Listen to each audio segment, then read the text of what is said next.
O Saitama e a Tatsumaki acabaram tretando feio, e o Careca conseguiu tirar a heroína da classe S do sério. E agora essa briga deles tem tudo pra acabar virando uma grande catástrofe.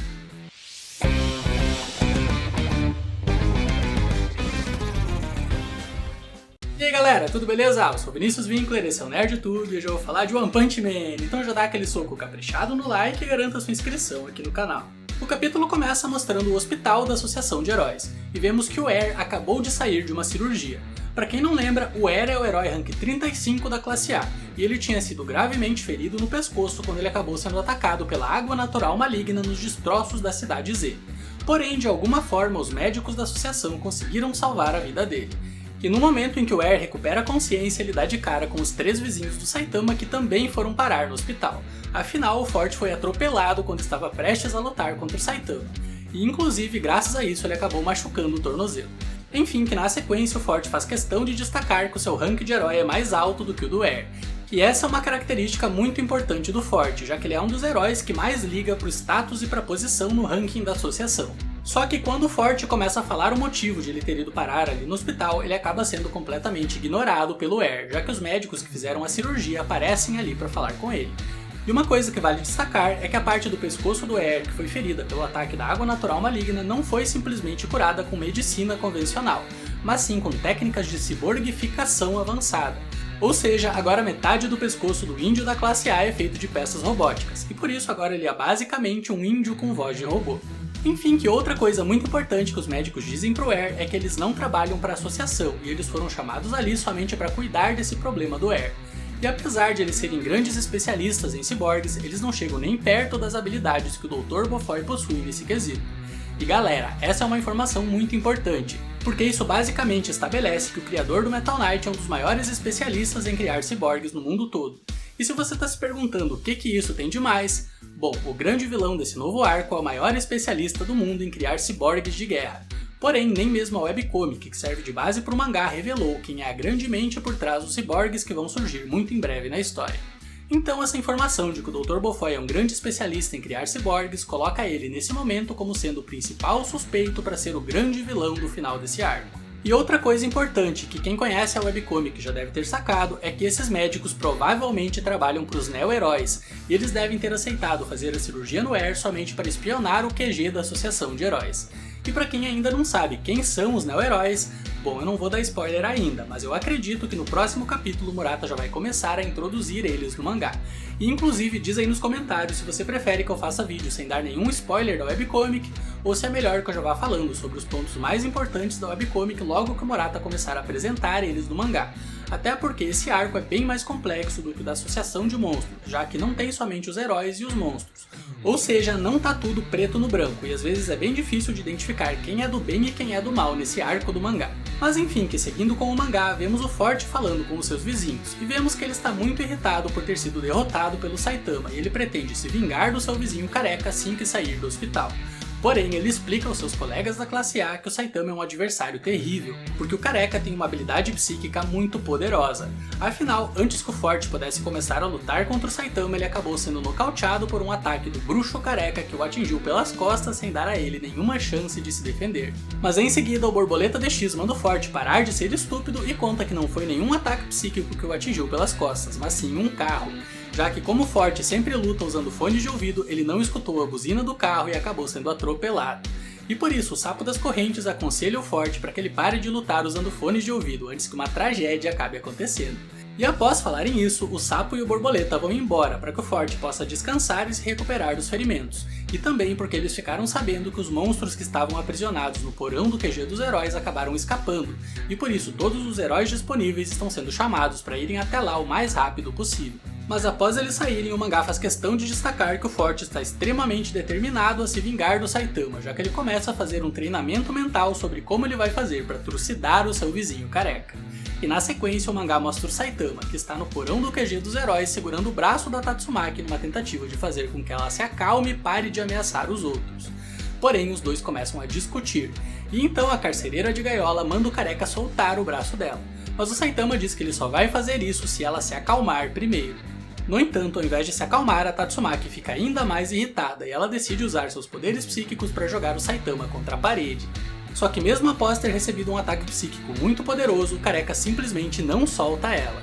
E detalhe que a Tatsumaki fica completamente surpresa, afinal ela atacou o Saitama com muita força, mas o Careca nem sequer piscou com o ataque dela. E inclusive o Saitama diz que no fim das contas não existe nenhuma diferença entre o poder da Tatsumaki e o poder da Fubuki, já que tudo que elas sabem fazer é empurrar as coisas para longe delas. E galera, após ouvir esse insulto do Saitama, a Tatsumaki fica ainda mais furiosa e ela decide empurrar o Saitama com seu poder total. E a força do empurrão dela foi tanta que simplesmente quebrou a parede atrás do local onde o Saitama estava parado, e também acabou rasgando o chão da cidade A por vários quilômetros. Porém, o Saitama nem sequer saiu do lugar. O Careca ficou firme segurando o braço dela enquanto seu corpo inteiro vibrava. E é engraçado que o Saitama tenta continuar falando com a Tatsumaki, mas a vibração no seu corpo é tão forte que ele simplesmente começa a gaguejar. Enfim, que a Tatsumaki percebe que o Saitama não vai soltar o braço dela somente com empurrões, e por isso a alpinista de degrau tenta usar os seus poderes diretamente no corpo do Careca, com a intenção de fazer com que o corpo dele começasse a se contorcer. Só que a única coisa que ela conseguiu com isso foi fazer com que os músculos do Saitama começassem a se contrair sozinhos. Mas mesmo assim o Careca não soltou o braço dela, e dessa vez foi a Fubuki quem ficou completamente impressionada com a força do Saitama, já que ela nunca viu alguém que fosse capaz de resistir aos ataques da Tatsumaki. E então a porteira de Maquete decide tentar conversar com o Saitama de novo, e ela pergunta por que diabos o Careca está se intrometendo nos assuntos dela e da Fubuki. Mas o Saitama simplesmente ignora a Tatsumaki e grita para que a Fubuki evacue o local depressa, antes que a irmã dela comece a surtar de novo. Porém, a Tatsumaki fica irritada com o fato do Saitama falar com a Fubuki como se eles tivessem intimidade. E então ela muda sua pergunta, já que agora ela quer saber o que o Saitama e a Fubuki são um do outro. E galera, nesse momento o Saitama para pra pensar e então ele responde que ele não é amigo da Fubuki. E também não é companheiro dela, nem capanga e nem mesmo amigo de um amigo dela. E por isso o Careca diz que eles simplesmente se conhecem e mais nada. Mas o pior é que ao ouvir a resposta do Saitama, a Fubuki fica extremamente chateada e triste, afinal ela nunca conseguiu fazer um amigo de verdade em toda a sua vida. E ouvir essa resposta super sincera do Saitama dessa forma machucou bastante ela. Porém a Tatsumaki ficou ainda mais intrigada com o fato do Saitama ter comprado briga com ela somente para defender uma pessoa que ele mal conhece. E isso deixa a heroína da classe S empolgada para testar o quão forte o Careca abusado é. E então ela avisa que se o Saitama passar no teste dela, ela vai dar permissão para que ele possa andar junto da Fubuki por aí. Mas dessa vez é o Saitama quem fica muito irritado. E então o Careca fala que ele não tá andando junto da Fubuki porque quer, mas sim porque ela insistiu que ele fosse até ali junto dela. Mas a Tatsumaki ignora por completo a resposta do Saitama e simplesmente começa a usar o seu poder total para fazer com que tudo ao seu redor começasse a se contorcer. E dessa forma todo o QG da Sucessão de Heróis começa a tremer violentamente, afinal todos os andares do subterrâneo começaram a ser contorcidos pelo poder esmagador da Tatsumaki. E um detalhe importante é que os ricaços que haviam pagado super caro para poder morar dentro do QG dos heróis começaram a reclamar da segurança do local. Afinal, o QG dos heróis deveria ser o local mais seguro do mundo e completamente à prova de terremotos e ataques de monstros. E o mais interessante é que como foi o Dr. Bofoy quem construiu o QG dos heróis, a raiva de todo mundo foi instantaneamente direcionada para ele. Pois é, parece que a reputação do Metal Knight vai sofrer um forte golpe por culpa desse surto de raiva da Tatsumaki. E na sequência o mangá revela que tem alguns heróis da classe A que estão tentando descer até o subsolo do QG dos heróis. Afinal, todos pensam que o terremoto está sendo causado pelos monstros que estavam presos no subsolo, mas graças ao trabalho mal feito do Metal Knight na hora de construir a prisão, eles acabaram escapando e agora estão tocando terror lá embaixo. Então os heróis da classe A precisam achar um jeito de descer até lá para derrotar os monstros que estão causando esses tremores tão violentos. Porém, como o elevador acabou sendo destruído pelos tremores, os heróis da classe A não têm como descer até lá. E na sequência o mangá volta a mostrar o Saitama e a Tatsumaki, e vemos que a heroína da classe S está usando tanto poder que tudo ao redor dela está sendo contorcido. E por isso o Saitama percebe que não adianta nada simplesmente tirar todos dali antes que eles acabem se ferindo, já que a Tatsumaki vai continuar causando cada vez mais destruição até eventualmente destruir o QG dos heróis por completo. E se isso acontecer, todas as pessoas que estão morando nos apartamentos lá em cima vão acabar morrendo. E por isso o Careca muda de estratégia e simplesmente agarra a Tatsumaki. E depois ele fala para a heroína da classe S que se ela quer tanto assim lutar contra ele, então eles precisam fazer isso lá fora. E depois ele simplesmente pula e atravessa todos os andares do subsolo, levando a Tatsumaki junto dele. E destaque para a expressão que a Tatsumaki fez quando Saitama agarrou ela. Pois é, ela claramente não está acostumada com contato físico, e eu arrisco dizer que essa foi a única vez em toda a vida que ela ganhou um abraço de alguém. Então é possível que após essa briga com o Saitama ela acabe desenvolvendo algum tipo de sentimento pelo careca, pois apesar de ela ser extremamente arrogante e egoísta, a gente já viu ela desenvolvendo o mais perto que podia ter de uma amizade com o Genos.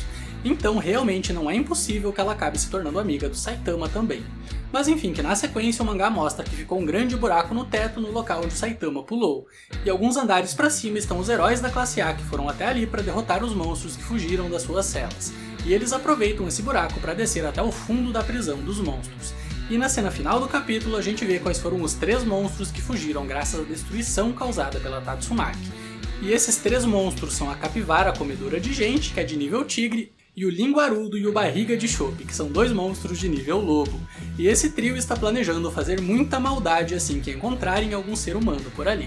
E na sequência eles escutam algumas vozes atrás de uma porta, e por isso eles fazem as suas poses mais assustadoras e abrem a porta prontos para fazerem todas as maldades que eles tinham planejado. Porém, do outro lado dessa porta tem pelo menos uns 50 heróis de classes A, B e C que estão completamente sedentos por encontrar algum monstro para poderem mostrar serviço. E ao verem a furada em que se meteram, os 3 monstros fracotes simplesmente fecham a porta e fingem que não estão ali. E é isso aí galera, por esse vídeo é só. Então deixe seu like, se inscreva no canal e ative o sininho para o YouTube te avisar quando saírem vídeos novos por aqui. Até a próxima, nerd! Valeu! Fui!